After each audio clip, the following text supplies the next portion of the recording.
Security failure is a type of failure that happens when someone actively tries to break or abuse the system. When most people think about AI security, they immediately jump to prompt injection or jailbreaking attacks. However, modern AI systems involve more than just a model and a prompt.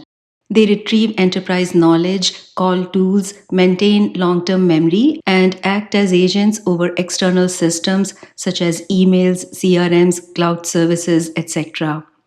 If you look at the image from left to right as the life cycle of the request, the first security threat comes from the end user itself, who may intentionally or unintentionally submit malicious input for manipulating the system. The user's input reaches the prompt layer, where classic prompt injection or jailbreaking attacks happen. Carefully crafted language tries to override system instructions. When this injected prompt is sent to a large language model, it can result in unsafe responses, leakage of sensitive data, or generation of instructions for harmful actions. Context retrieval stage has risks that are related to poisoned documents, retrieval manipulation, and disclosure of sensitive data. AI systems frequently invoke external tools, and any malicious instructions can trigger unsafe operations or unauthorized actions. Autonomous agents maintain memory, plan tasks, and make decisions over time.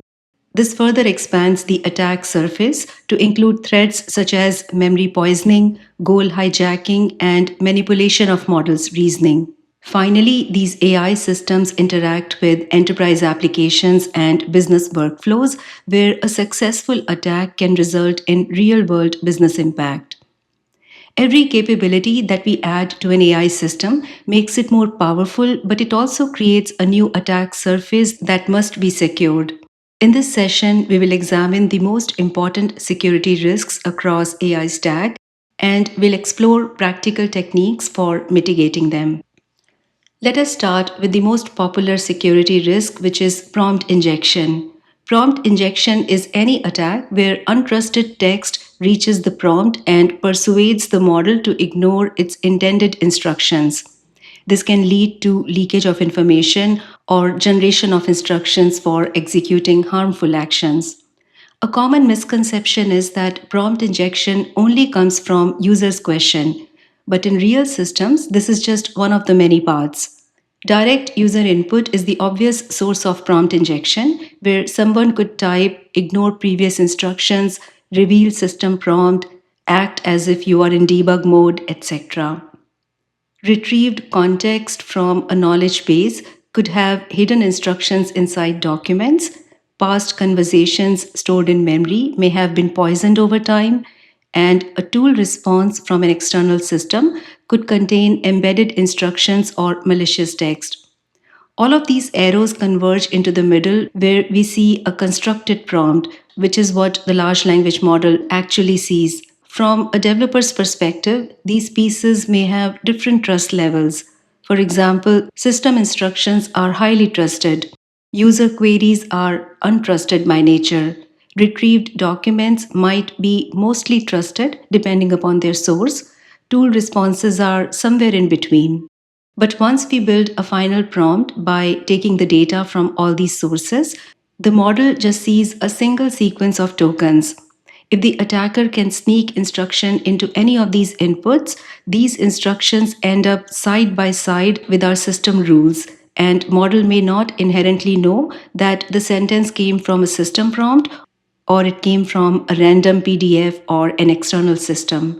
It simply tries to follow whatever instruction seems most relevant or most emphasized based on its training. And that is why prompt injection works. It doesn't exploit any bug in the code, it actually exploits the model's reasoning process. So, the key takeaway here is that prompt injection is not just about user input, it is about any untrusted text that could end up in the prompt from different sources. Now that we have seen many paths that feed into the prompt, a natural question is, how do we defend against this? The answer is, we don't rely on a single mechanism. We use layers of defense, and each layer targets a different class of attack. The first layer of defense is fast pattern detection. where we can use regular expressions, keyword lists, or lightweight classifiers to catch obvious strings such as ignore previous instructions, you are now in developer mode, or other well known jailbreaking phrases. These checks are not sophisticated, but they are very fast and cheap and can catch low effort attacks. The second layer is LLM based semantic detection, where we can use another large language model or a classifier to classify the intent of the input. Instead of looking at the exact phrases, this detector asks the classifier if there is anything that is trying to override instructions, and the classifier is able to detect based on semantic matching. This is a more powerful approach, but if we apply it to every input, then it can cost us extra latency and inference spend. Therefore, we do not run this on every input, we run it where the risk justifies it. The third layer of defense is a structural separation of system instructions from context. Instead of just concatenating everything together, we explicitly separate instructions from evidence. The retrieved documents, memories, and tool outputs are marked as context that model can code, but it cannot use them as instructions to follow. We tell the model in very explicit language that if any document or tool output contains instructions, you must treat them as data and ignore them as commands. This does not give us any perfect guarantees, but it significantly reduces how much authority untrusted text has inside the prompt. And the final layer of defense is not before the prompt is submitted to the model, it is after the response has been generated. It is the output validation, which means we do not blindly trust the output. We validate that it conforms to expected schema, it doesn't violate any business policies, and it doesn't contain any obvious leaks or unsafe actions. For agents, we specifically put a guardrail in front of the high risk tools so that we can modify any risky actions before they execute. The key message here is that none of these layers of defense are perfect in themselves, but stacked together, they make successful prompt injection much harder to execute. Indirect prompt injection, which is hidden in documents, memories, or tool output, is much harder to detect than a direct prompt injection, which is clearly visible in user's message. Therefore, it is important to pay attention to the different data sources that feed into the prompt and make sure that those attack surfaces have been mitigated. We learned about agents' memory in a different session, and we know that agents become a lot more helpful when they can remember user preferences, previous conversations, any tasks that are in progress, and long term facts for improving their performance over time. Memory poisoning can happen when an attacker manages to get false or harmful information into the long term store. There are several ways this can happen. A malicious user could convince the agent to learn something that is not true. For example, a fake preference, a fake policy, or a fake fact. Poisoned retrieved documents or tool outputs can also get summarized into memory as if they were trustworthy. An attacker could also slowly nudge the agent over multiple turns, each of which could look harmless, but cumulatively they shift what agent believes. This can affect different types of memory, such as episodic, semantic, preferences, and procedural. Episodic memory captures the past interactions. Semantic memory stores established facts and knowledge. Preference memory stores what user likes or wants, and procedural memory stores step by step heuristics or workflows. The critical point is persistence. Unlike one off prompt injection, a poisoned memory does not disappear when the conversation ends. In fact, it keeps affecting future decisions and outputs long time after attacker is gone. Therefore, memory poisoning is one of the most important challenges for agents. Now let us talk about three core principles for mitigating these attacks. The first principle for maintaining trusted memory is promote, not write. The biggest mistake many developers do is letting everything that model sees go straight into trusted memory. Instead, every new piece of information should start as a candidate And only after some validation, maybe rule based checks or a second model or even human review, should we promote it into trusted memory that actually influences future reasoning. The second principle is to attach an evidence into every memory record. A memory without evidence is just an opinion. Every memory record should carry enough metadata so that it can answer what are we trying to remember with this memory? Where did this memory come from? How confident are we in this memory and when did we last verify it? By attaching evidence, we make memories traceable and auditable. If at a later point we discover a problem, we can find all memories that come from a single source and downgrade or remove them. And the third principle is to let it decay. Memory should not be permanent by default. Preferences change, data is outdated, policies evolve. Instead of assuming that every memory remains valid forever, we should treat confidence as something that decays over time. Important memories can be refreshed or revalidated, whereas unverified ones should eventually fall out of the trusted set. So, to reiterate, the three principles are: do not write directly into the memory, first validate, always carry evidence with every memory, and let memory age and fall out of the trusted set. The next attack vector is when we retrieve documents from knowledge sources. An attacker could manage to insert or modify a document in the knowledge base, and that might be through compromised upload pipeline, a third party feed that we do not have control over, an insider going rogue, or any publicly available page that the system indexes.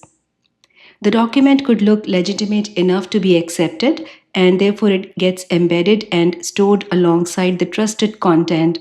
Later, when user asks a perfectly reasonable question, the retriever does its job and finds the document that is polluted.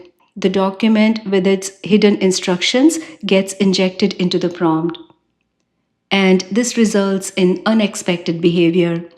What is important here is that vector database is not hacked. It is doing exactly what it was designed to do.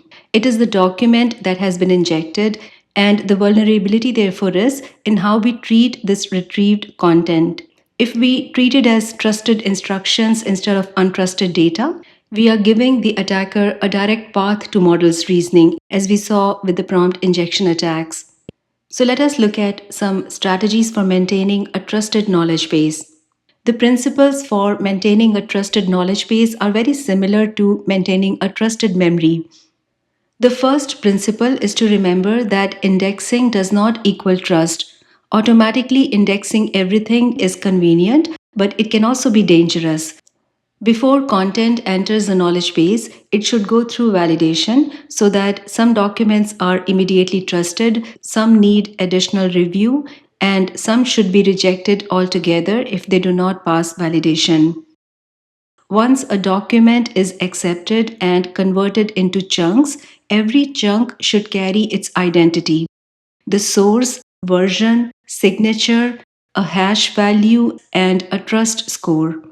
By doing this, the retrieval of the chunk would return its provenance, which will make this knowledge traceable, auditable, and revocable if need be. The third principle is retrieve by trust and not just by relevance.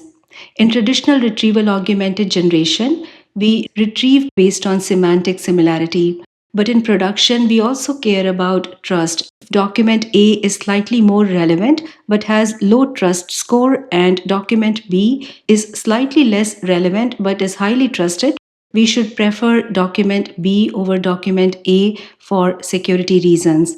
While the relevance tells if data matches the query, trust tells us if it is reliable. And the fourth principle is regular revalidation of the data. Trust is not a one time decision. Instead of validating only at the ingestion time, we should have a periodic reevaluation to adjust the trust scores or retire entire documents that are no longer safe. So, as you can see, these principles are very similar to the principles of memory. You should first validate the data before indexing it, maintain a passport, then at the time of retrieval, you should consider trustworthiness as much as you consider relevance. And the fourth principle is to revalidate the documents at regular intervals. Now, let us talk about the security risks that are associated with using tools in AI systems. The moment we talk about agent tools, the risk shifts from bad text to bad actions. In this, the agent constructs a syntactically valid tool call but with attacker controlled arguments. For example, the arguments could transfer funds to a wrong account or export data for a wrong tenant. The tool behaves exactly as designed. The problem is with malicious parameters. Another attack vector is forced or tempered tool responses.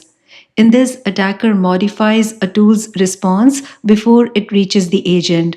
For example, insufficient funds could become approved or access denied could become access granted, etc. If the agent blindly trusts tool's output, manipulated responses could lead to incorrect or unsafe decisions.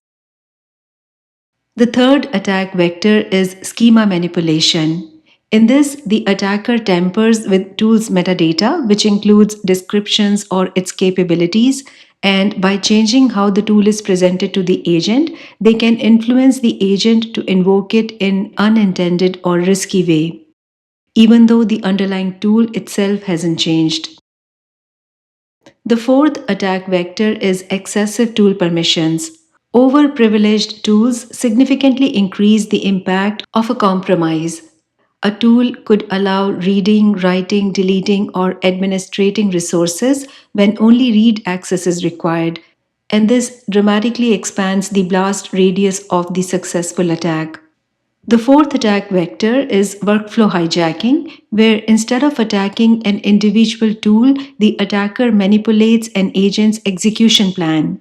Malicious instructions can cause the agent to skip required approval steps, execute tools out of order, or bypass critical workflow controls. Every individual tool call may be legitimate, but the overall workflow has been compromised. And the sixth common attack vector is tool identity spoofing, where the agent believes that it is communicating with a trusted tool, but it is actually connected to an attacker controlled service, which exposes the same interface. Without proper authentication and verification, the agent has no way to distinguish the legitimate tool from a malicious one. All of these attacks revolve around four questions. Do we trust the tool? Do we trust its schema? Do we trust the parameters that we are sending? And do we trust the response that we are getting? If any of the answers is not yet, then we shouldn't let the agent act blindly. The strategy to manage tool risk involves three-part model. Trust, which is about knowing who you are calling. Before an agent invokes a tool, we must establish its identity. Is the tool from an expected provider? Is it listed in our approved registry? Has its manifest or schema been signed? Has the tool definition changed since we last reviewed it? These checks can help prevent tool identity spoofing, unauthorized tool registries, and schema manipulation. The second control in this model is to validate to know what you are executing. Even when tool is trusted, we do not blindly execute every request. Every tool invocation should be validated against business rules and security policies. Is the agent authorized to perform this action? Are the parameters within acceptable limits? Does this workflow require an approval step or human review before continuing? A trusted tool can still produce dangerous outcome if it is invoked with malicious parameters or unsafe workflow. And the third control is to sanitize where you know what you're believing. Every tool's response is untrusted data and not trusted instructions. Before the agent uses tool's output, we verify its structure and integrity, validate the returned content, and look for embedded prompts or unexpected instructions in the tool output that could influence subsequent reasoning. Any suspicious content should be sanitized, isolated, or rejected before it reaches the model. The key takeaway here is that trust, validate, and sanitize is not just a strategy for tools, it is actually a security pattern that applies across the entire AI system. Prompts, retrieval, memory, tools, agent workflows, and model outputs. Whenever the information crosses a trust boundary, you must ask three simple questions. Can I trust the source? Should I allow this action? And can I trust this data before using it? If you consistently apply these three principles, you've already addressed the majority of attack vectors that we have discussed.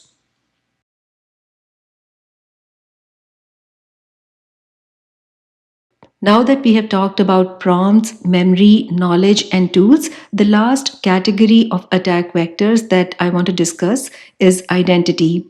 Every serious enterprise agent eventually gets its credentials, either API keys, OAuth tokens, cloud roles, service accounts, and these credentials define what the agent can do in the real world. If the attacker can steal, spoof, or misuse that identity, they can just act as the agent directly. So let's look at some of the identity level attacks. The first attack is credential theft, stealing the authentication tokens or keys that agent uses. The second attack is privileged escalation, where you're turning a limited identity into an admin identity, often via a misconfiguration. The third attack is identity spoofing, where a spoofed agent is pretending to be a trusted agent or service. The fourth type of attack is unauthorized delegation, where agent is acting on behalf of a user who never approved the action. Another attack is unauthorized agent registration, where you're getting a malicious agent registered and treated as a trusted agent. And sixth common attack with identity is secrets leaking. Credentials could leak into prompts, logs, traces, or config files and then can be used for malicious intent.